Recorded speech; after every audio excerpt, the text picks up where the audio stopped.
Some fans look at August and say none of this matters. Wrong. When a roster with Super Bowl ambitions uncovers a rookie who refuses to be ignored, considers attacking its biggest pressure point, and manages 2 players surrounded by health questions, every detail matters. A lot. Faithful, lock in. Today we're separating the player demanding a role, the move that could make this defense feared again, and the 2 recent concerns that deserve completely different responses. San Francisco cannot sleepwalk through a window that demands courage. If you expect championship-level urgency too, hit like and roll with 49ers Express. De'Zhaun Stribling is making an old criticism look more embarrassing. When the 49ers selected the former Ole Miss receiver, people rushed to label the pick a reach, as if the scouting department had burned value on a player who was available later. Stribling keeps sending that conversation back to those critics with interest with every opportunity.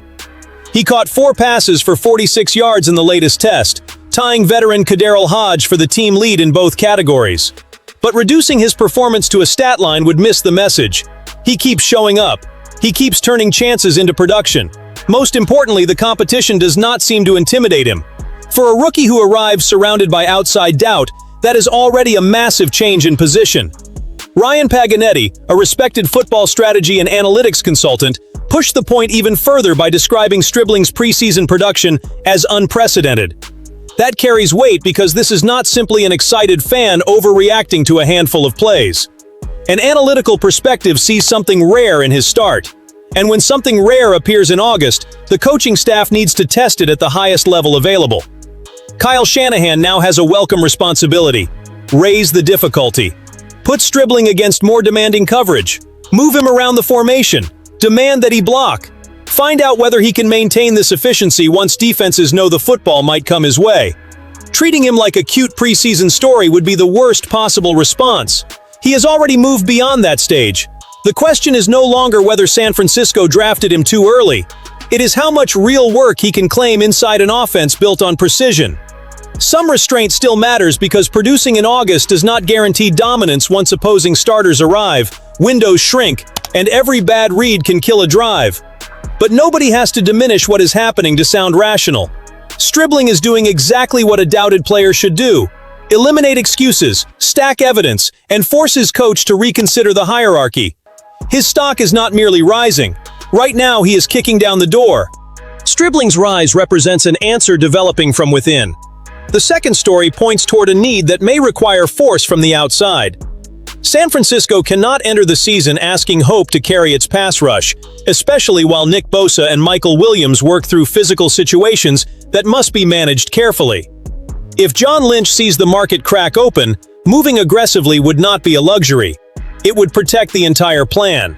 That is why Josh Sweat deserves attention. His name has begun circulating in trade speculation, and his fit with the 49ers is powerful enough to demand a serious conversation. That does not mean a deal is taking shape. It means San Francisco would have every reason to push through the door if it truly opens. Sweat would give the defensive line a threat off the opposite edge. With Bosa pulling extra protection toward one side, another edge defender capable of winning his matchup would change the math on every third down. Opposing quarterbacks could no longer watch the protection slide toward Bosa and simply trust that the rest of the front would arrive late. A defense built to control the NFC cannot afford to give offenses that freedom. But faithful, this is the part nobody should ignore. Sweat would do more than cover a short-term concern. He could reshape the rotation once Michael Williams is fully available. Picture Bosa attacking one edge, Sweat accelerating around the other, and Williams entering with fresh legs while moving across the front. Suddenly, San Francisco would no longer be searching for someone who could merely survive next to Bosa. The problem would belong to the opposing offense, which would have to decide which threat it was willing to block one-on-one. This kind of swing fits John Lynch's recent history. When the front office believes a player can elevate the roster immediately, San Francisco does not leave the conversation just because the price creates discomfort. Intelligent aggression still needs a limit. Sweat has value, but that does not justify surrendering any package, ignoring the financial impact, or sacrificing resources the team may need at other positions. A blockbuster deserves celebration only when it strengthens January without tearing apart tomorrow. There is also an effect that never appears in the sack column. A front capable of creating pressure with 4 rushers can keep more defenders in coverage, reduce the need to blitz, and disguise its intentions more effectively before the snap. Sweat would not add only another path to the quarterback. He would expand the defense's menu. My read is direct. The 49ers should track every change in this situation and be prepared to strike if the cost makes sense. Asking Bosa to solve everything himself would be irresponsible. Assuming Williams will return and immediately handle a massive workload would be a dangerous way to manage his recovery. Sweat could deliver production, protection, and tactical freedom. There is no deal to celebrate, but there is a fit Lynch cannot examine timidly. If this market comes alive, San Francisco needs to be at the center of the fight when it matters most late in January. After imagining an outside addition powerful enough to change the defense, the focus shifts back to an internal evaluation, tearing apart another rushed narrative. Kaelon Black entered the friendly in Los Angeles, facing reports that an adductor injury would keep him out. He did take the field. He ran without showing limitations and attacked contact like a player tired of hearing complaints about his third-round selection. 8 carries for 33 yards will not dominate a headline. Good. This is the test that separates people watching the box score from people watching the running back. Black showed the vision to identify an opening, the decisiveness to attack it, and the power to keep the play alive. None of that turns one preseason performance into a final verdict. It does weaken the lazy idea that San Francisco drafted nothing more than a physical body without refinement. His most important work came when the football was not in his hands. Black delivered in pass protection. For a rookie running back, that can be the line between earning real snaps and watching the offense from the sideline. Kyle Shanahan will not put the offensive plan, or the quarterback's health, in the hands of someone who cannot read pressure. Running violently gets attention. Identifying the correct defender, setting a strong base, and absorbing the collision builds trust inside the room. Trust will mean everything in a backfield where every responsibility carries weight. Christian McCaffrey naturally sits at the center of the system, but an NFL season demands alternatives who do not reveal the play call the moment they enter the huddle. If Black could only run between the tackles, the defense would gain a clue. When he shows vision, value in protection, and the physical ability to withstand contact, Shanahan can leave him on the field without announcing whether a run, pass, or play-action concept is coming. There is an emotional response in this performance too. Black was a polarizing selection. Some people questioned the value San Francisco used on him, and that kind of judgment can chase a rookie before he has time to build anything. He does not need to win a draft argument in one night. He needs to stack plays that make the argument feel old. That process began without a viral 70-yard run. It began with a series of decisions the coaching staff values far more than the internet does. The adductor injury still needs to be monitored. Playing in this game does not erase the need to manage his body. San Francisco gains nothing by demanding too much from a young player in August and paying the price once the season begins. The aggressive read is not to ask for a reckless workload. It is to recognize what the team may have found and accelerate his development responsibly. Black showed he can offer more than force. Now he must repeat it. Protect without hesitation, see the cut before it disappears, and turn 3 congested yards into 5. If he does that, the conversation about his draft slot will lose power quickly. The third round will simply be his point of origin. The role he earns inside an offense that plans on playing deep into January will be the only evaluation that truly matters. Kaelon Black deserves more attention. Mike Evans deserves less panic. And yes, there is a difference between ignoring a physical problem and refusing to declare a player finished whenever his name appears on an injury report. Evans left a joint practice with a foot issue after already managing a quad injury.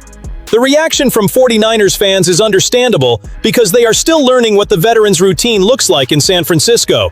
Nobody wants to see such an important weapon limited before the season begins. The overreaction starts when concern becomes a final sentence, and people begin posting that he is cooked. His history offers context. Evans has dealt with an issue that landed him on an injury report in 8 consecutive seasons. Even so, he played at least 14 regular season games in 7 of those 8 years. That does not remove risk. It shows that managing pain, recovering his body, and continuing to produce have been part of his career throughout. This is also a receiver who opened his career with 11 consecutive 1,000-yard seasons, tying Jerry Rice for that mark. The streak ended only last year, when Evans finished below that threshold for the first time. Anyone can look at that result and wonder whether the wearer has finally started charging a higher price. That is a fair question. Calling him finished before the 49ers even have a meaningful sample is anxiety dressed up as analysis. Performance and availability throughout the season have to be the checkpoint. If these limitations continue, cause him to miss several games, and clearly reduce his explosiveness as the schedule advances, the conversation changes. Today, Evans deserves time to do what he has always done: work with the medical staff, manage his body, and prepare to deliver when the games carry real weight. San Francisco has to be smart too. His resume cannot become an excuse to hide bad signs, but August training cannot become an endurance test designed to satisfy an impatient fan base. Preserving a veteran now may be exactly what allows the team to use him when coverage tightens and the season demands experience. We also cannot pretend everybody ages the same way. Evans knows his limits, recognizes the signals, and has accumulated years of experience playing through discomfort. The coaching staff should respect that history without kneeling before it. Monitoring his workload, his response the following day, and the quality of his movement will reveal far more than any alarmist post. So this is the red alert for our community. Responsible concern, yes. A football funeral, no. I want the faithful's temperature in the comments. Are you comfortable with Evans' history, or have these two physical issues already changed your expectations for his season? Choose your read without racing toward either extreme. Time may eventually validate the concern, but August has not delivered enough evidence to convict him. The 49ers received 4 very different reminders today about how a team protects its season: reward production, attack weaknesses, develop depth, and reject cheap panic. Stribling is humiliating the criticism with answers on the field. Sweat would be a contender's move if the market truly opens. Black showed intelligence beyond the power. Evans deserves evaluation, not an early verdict. Faithful, let me know where you stand. Which of these 4 situations demands San Francisco's most urgent decision right now? Open the debate in the comments, hit like, subscribe to 49ers Express, and keep demanding a team built to finish the job.